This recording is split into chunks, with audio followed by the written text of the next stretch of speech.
Evangelho de João, capítulo 4.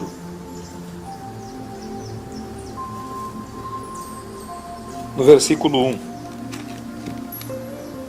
Nós já ministramos algumas vezes essa mensagem, mas vamos trazer uma abordagem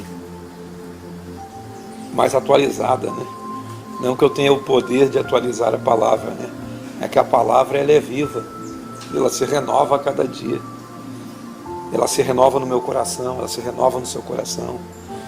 E a palavra ela é viva, e ela é eficaz, é penetrante, como diz o escritor lá de Hebreus, né? Mais penetrante que uma espada de dois gumes, que vai na divisão da alma e do espírito, e é apta para discernir pensamentos, intenções do coração.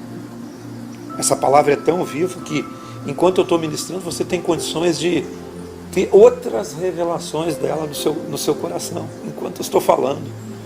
Enquanto eu estou falando, janelas vão se abrindo, portas vão se abrindo na sua mente. É esse o poder que a palavra tem. A palavra, na linguagem mais atual, ela é dinâmica. É dinâmica.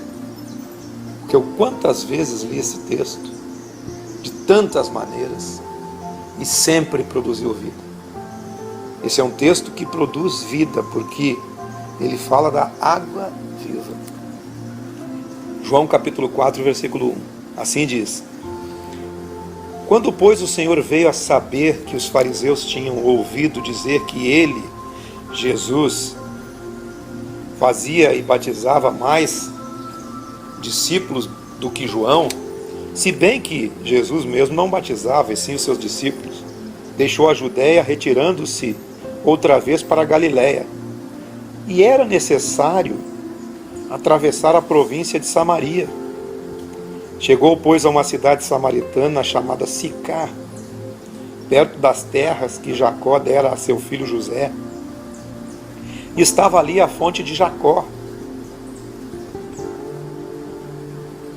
Cansado da viagem, assentava-se Jesus junto à fonte, por volta da hora sexta. Nisto veio uma mulher samaritana tirar água. E disse-lhe Jesus: Dá-me de beber. Pois os seus discípulos tinham ido à cidade para comprar alimentos. Então lhe disse a mulher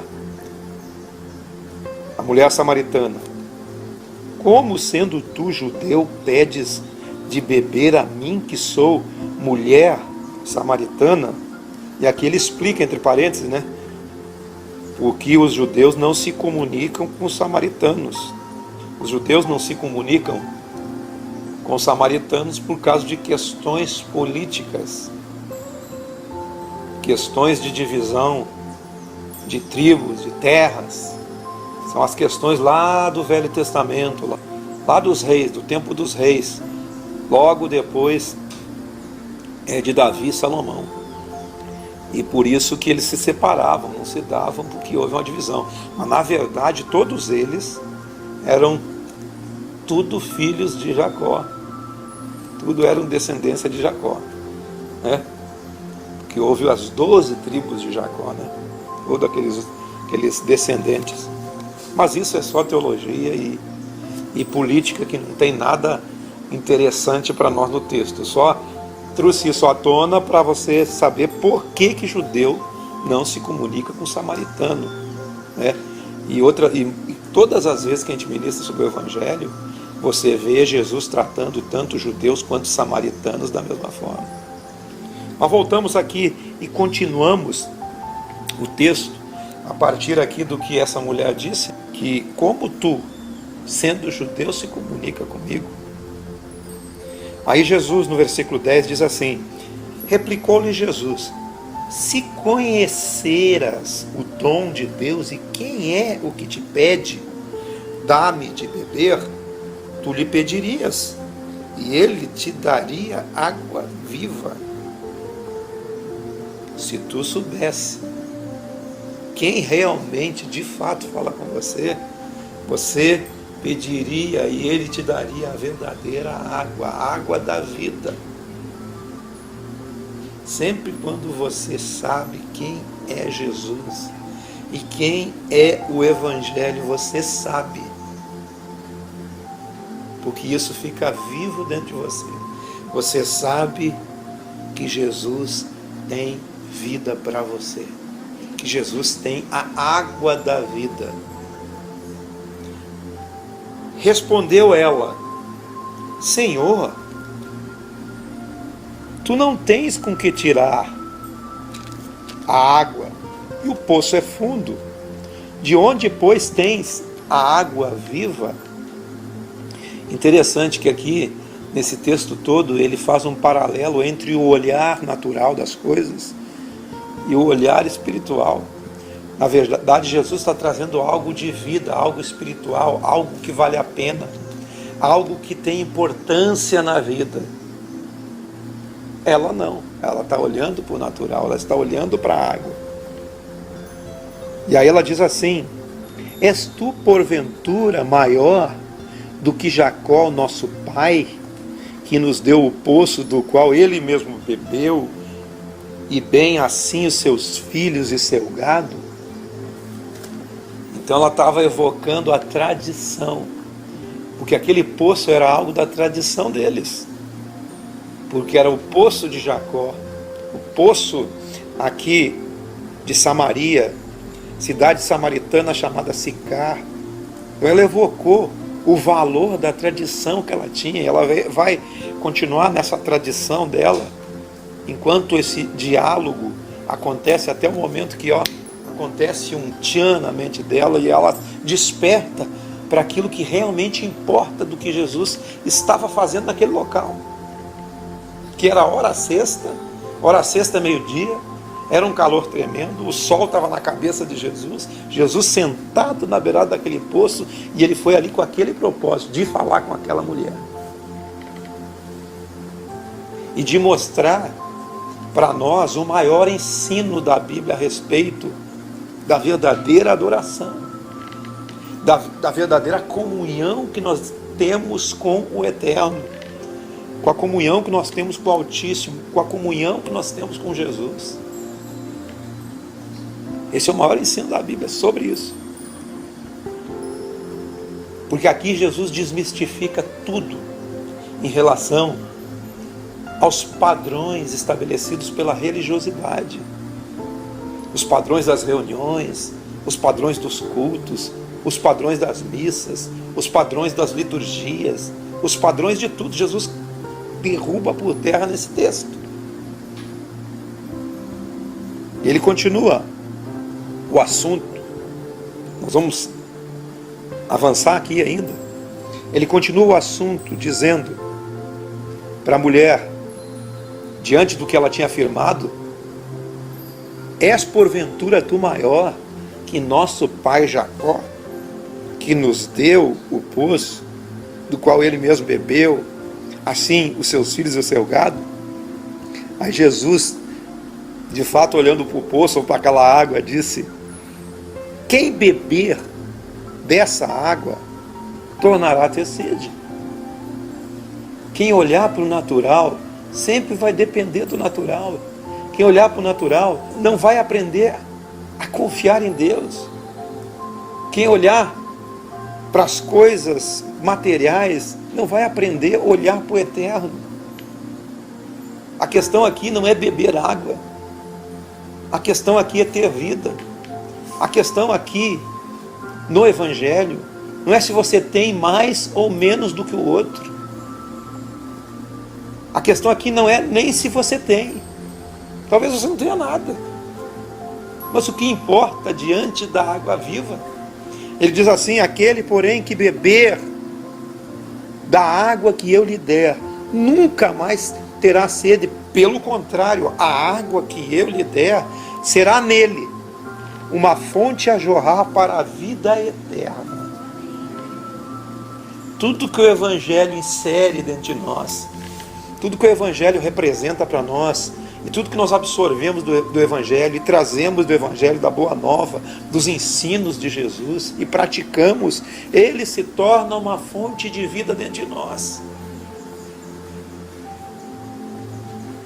Será nele uma fonte, nem será um poço, Será uma fonte a jorrar para a vida eterna. E disse-lhe a mulher: Senhor, dá-me dessa água para que eu não tenha mais sede e nem precise vir aqui para buscá-la. Jesus conhece tudo a respeito de nós. Não temos como nos esconder de Deus. Deus é onipresente. Deus é onipotente. Deus é onisciente. Ele está em todo lugar, Ele tem todo poder e Ele sabe tudo. Para onde me ausentarei do seu Espírito? Para onde fugirei da sua face? Nos mais altos montes? No fundo do abismo? No confim dos mares? Onde? Não há lugar em que possamos nos esconder dessa presença. Jesus conhecia a mulher, Jesus conhecia o íntimo dela, conhecia o seu coração, assim como conhece o meu coração e o seu. Porque diante dele, irmãos, todas as coisas são nuas e patentes. Nós conseguimos esconder de nós mesmos, até do nosso cônjuge, dos nossos parentes, mas de Deus nós nos escondemos. E é o relacionamento que temos, o relacionamento com Deus, com o Deus que sabe tudo.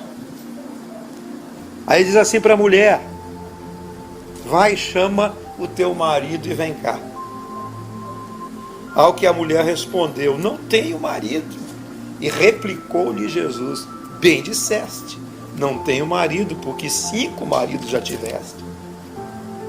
E esse agora que tens não é teu marido. E isso você disse com verdade. A mulher se admirou de que Jesus conhecesse a vida que ela levava. E Jesus conhece a vida que eu levo. Jesus conhece a vida que você leva. Jesus conhece o seu coração, conhece seu íntimo, conhece tudo. A mulher disse para ele: vejo que tu és profeta. Aí ela continua ainda evocando a religiosidade. Assim como era a tradição, o poço já era uma tradição. O poço era o poço de Jacó. Nosso pai Jacó, todo mundo usou esse poço, eu também estou usando. Mas na verdade Jesus disse assim: quem beber das fontes naturais tornará a ter sede. Quem buscar a vida, a verdadeira vida em fonte natural, sempre vai estar necessitando. Você parou para pensar que o homem corre para lá, corre para cá, corre sem parar, corre atrás do vento, que nem sabe o vento de onde vem, nem para onde vai. O homem corre para lá, corre para cá, e nunca está satisfeito, porque está bebendo de fontes naturais, não está bebendo da verdadeira fonte, a fonte da água da vida. Aquele que beber da água do Evangelho, da palavra do Evangelho, da palavra de Jesus, nele, dentro dele se fará uma fonte de vida. Aí tudo mais perde o sentido. O que tem sentido de fato é a verdadeira vida, o resto perdeu o sentido. Não é verdade? Vai, chama teu marido. Não tenho marido? Sim, você teve 5. Ah, Senhor, tu és um profeta. Os nossos pais adoraram nesse monte, mas vós, entretanto, dizeis que em Jerusalém é o lugar onde se deve adorar.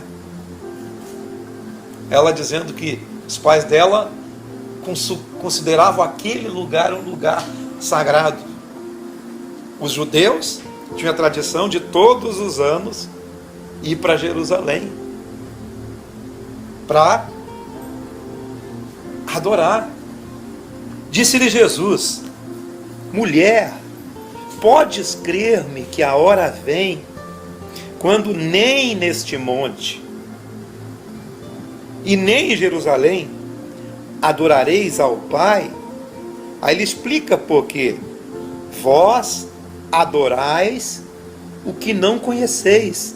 Nós adoramos o que conhecemos, porque a salvação vem dos judeus. Ele já está fazendo uma menção a Ele próprio, ao Messias que haveria de vir e que de fato estava na frente dela. Mas ele continua dizendo assim: mas vem a hora e já chegou. A hora já chegou, eu estou aqui. A hora já chegou por meu intermédio. Há uma hora que já chegou em que os verdadeiros adoradores adorarão ao Pai em espírito e em verdade, porque são estes que o Pai procura para seus adoradores. Aqueles que adoram no seu espírito. Aqueles que olham para Jesus e creem. Aqueles que têm o Espírito de Jesus, como João diz no capítulo 1. Mas aqueles que creram, deu-lhes o poder de serem feitos filhos de Deus. O seu espírito é recriado quando você crê em Jesus. João diz: o vento sopra onde quer, não sabe para onde vai nem para onde vem. Assim é aquele que é nascido do Espírito. O que é nascido da carne é carne, o que é nascido do Espírito é Espírito. Assim vos digo, importa-vos nascer de novo. Esse texto é o texto que Jesus estava falando com Nicodemos. E quando ele fala com Nicodemos, com toda a sabedoria que tinha, perguntou: mas como pode suceder isso? Como isso pode acontecer?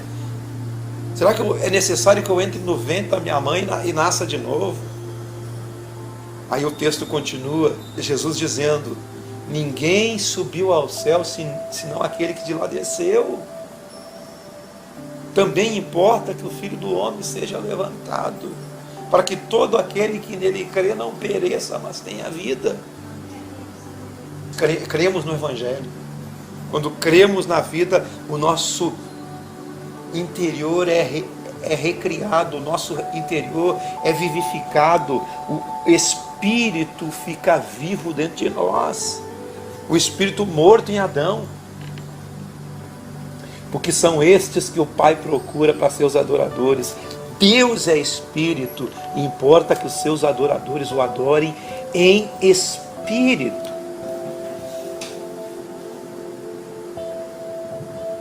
Qual o lugar que se deve adorar? É no Espírito. A hora vem, já chegou, não é Jerusalém, nem tampouco em Sicar. A hora vem e já chegou em que os verdadeiros adoradores têm conexão com Deus, direto. Não é por intermédio de um pastor, de um líder religioso, de um bispo, de um papa, de um espírita, de um sei lá quem. É por intermédio de um novo e vivo caminho aberto na carne de Jesus. Um novo e vivo caminho aberto pelo seu sangue, derramado na cruz do Calvário. Nós temos acesso direto à presença de Deus, sem intermediário algum. Você não depende de mim, eu não posso te conduzir à presença do Senhor. É o caminho que está aberto na carne de Jesus. É por intermédio da carne de Jesus que você tem esse acesso. Seja intrépido, tenha intrepidez de acessar esse lugar, o lugar da presença de Deus, porque Deus é Espírito. Você tem conexão, você sabe quando Deus está falando com você, você sabe quando Deus Ele está ministrando dentro de você. Só que Ele não impede você de tomar todas as suas decisões com Ele no comando ou você no comando. Deus não se importa com isso. Os benefícios de ouvir a voz de Deus e seguir a voz de Deus são todos nossos quando obedecemos e seguimos e temos sucesso quando obedecemos a voz de Deus. A mulher diz: eu sei, respondeu a mulher, que há de vir o Messias, chamado Cristo, e quando ele vier, nos anunciará todas as coisas. Disse-lhe Jesus: sou eu o sou, eu que falo contigo. Aquela mulher saiu dali e foi falar para todos aqueles homens que eram do relacionamento dela tudo o que tinha acontecido, tudo o que Jesus tinha feito na vida dela. É assim que acontece. Quem tem vida distribui vida. Jesus nos oferece a fonte da água da vida, a fonte que jorra para a vida eterna. O Evangelho é uma fonte que jorra para a vida eterna. E o Evangelho, ele é vivido num relacionamento de espírito para espírito. Aquele que se une ao Senhor é um espírito com Ele. Nós somos um espírito com Deus. Nós temos uma vida conexa com Deus. Você não depende de Gustavo para se conectar com Deus. Você depende de você e da sua fé. Quando você crê, entra pelo caminho de Jesus, entra pelo aquele caminho que Ele abriu na cruz do Calvário, pelo seu sangue. Você recebe o Espírito de Jesus, você é vivificado por dentro, você tem acesso imediato à glória de Deus, ao que Ele é. A glória de Deus não é emocionalismo sem controle. A glória de Deus é o que Ele é. Quanto mais nós aprendemos do Evangelho, quanto mais nós recebemos do Evangelho, quanto mais nós mergulhamos dentro do Evangelho, para dentro da vida de Deus, mais o Evangelho produz vida numa fonte inesgotável dentro de nós. Jesus, na grande festa, Ele se levantou e disse: quem tem sede, vem a mim e beba. João capítulo 7, versículo 37, diz assim: no último dia, o dia da grande festa, o grande dia da festa, que era o último dia, levantou-se Jesus e exclamou: se alguém tem sede, venha a mim e beba. Quem crer em mim, como diz a Escritura, do seu interior fluirão rios de água viva. Isso Ele disse com respeito ao Espírito que haveriam de receber os que nele crescem, pois o Espírito até aquele momento não fora dado, porque Jesus não havia sido ainda glorificado. Hoje nós temos condições de receber o Espírito dentro de nós. Todos aqui que estão aqui já receberam esse Espírito. Mas aqueles que não receberam têm condições de receber esse Espírito. É crer em Jesus. Recebe esse Espírito. Assim, quando Jesus apareceu ressuscitado no meio dos discípulos e entrou naquela sala, e Ele disse Shalom, e soprou sobre eles o Espírito Santo, e eles receberam o Espírito Santo, mas não falaram em línguas ali, falaram em línguas depois, lá em Pentecostes. Não foi naquele momento, mas que eles receberam ali o Espírito, receberam. Jesus soprou o Espírito neles. O Espírito de vida. Quando você recebe o Evangelho, você recebe o Espírito de vida. E é uma fonte que você descobre dentro de você. Uma fonte que salta para a vida eterna. É uma fonte de vida. Como Jesus disse nesse outro texto: quem crer em mim, rios correrão do seu interior. É rios de vida. Você está aqui para multiplicar a vida. Multiplicar a vida nas pessoas. Não ser apenas alguém que veio aqui, viveu e foi embora. E ninguém se lembra mais, porque não deixou um legado de vida para ninguém. Quanto mais nós recebemos de Deus, recebemos do Evangelho, mais nós temos condições de deixar um legado de vida para aqueles que nos cercam. Porque a sua igreja, o seu campo de relacionamento é a sua igreja. É o meio onde você se relaciona. É a sua casa, seus vizinhos, a sua comunidade. Até mesmo aqui conosco. Quando você encontrar uma pessoa, você tem que transmitir paz, segurança, vida. mansidão, domínio próprio, bondade, fidelidade, amor, caridade, enfim, transmitir o fruto do Espírito. Tudo isso vem dos rios que correm de dentro de nós. Mas tire seus olhos do natural. Quando nós temos essa percepção, queridos, nós não enxergamos mais como a mulher lá do poço. A mulher do poço sempre olhava para o natural, com a ótica, na religiosidade, nas tradições. Chega disso. Chega de tradições, de religiosidade. Chega de religiosidade. Deus quer que nós transmitamos vida uns para os outros. Você seja um rio de vida, onde você entra. As pessoas digam, aí vem um homem de Deus, aí vem alguém que é bom estar com ele. Deus quer que eu seja um rio de vida.